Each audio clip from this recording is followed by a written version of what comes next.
when the hardware store is closed and you need a custom fitting.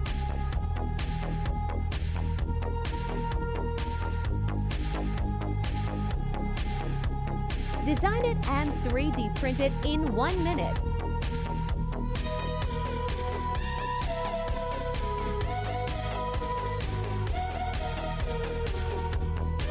Had no idea it could print that fast if it's something so small.